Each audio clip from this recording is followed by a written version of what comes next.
Good morning. Welcome again to Morning Devotions, and thank you again so much for our time together. We're going to have a great time in the services tonight and all day tomorrow as I teach you on Palm Sunday, life lessons from the first Palm Sunday. But right now, I want to take you back to the book of Deuteronomy chapter 17.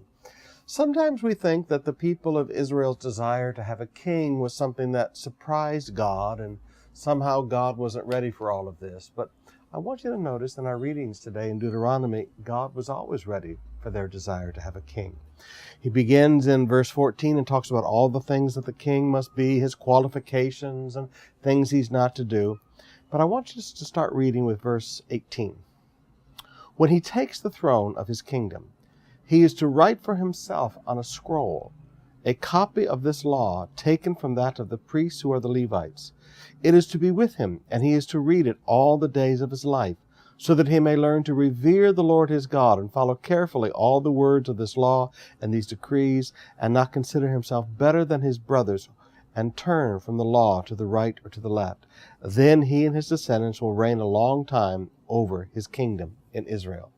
Now, it's fascinating to me that God said the very first act of a king was to sit down and take a scroll and not delegate to somebody else, but copy word for word Genesis, Exodus, Leviticus, Numbers, and Deuteronomy, the Pentateuch.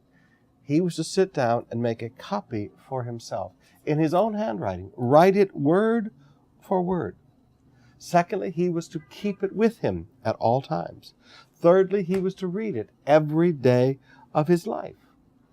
Now, sometimes you and I, you hear me talk about read your Bible every day, and you go, well, where's that in the Bible? Well, I want you to notice that for leadership, this is something God even required the king do. Now, thank God we have a printed Bible, because I'd hate to try to read my writing for the rest of my life. But the king had to actually, word for word, make a copy of the Bible for himself. At least this first part, Genesis, Exodus, Leviticus, Numbers, and Deuteronomy. Number two, he had to keep it with him at all times. Have you ever noticed there's never a time you'll see me without a Bible? Well, maybe if I'm in the shower. And I try to teach the young pastors, you should always have a Bible with you at all times. We are men of one book. Now, yes, I read lots of books, but I'm a man of one book.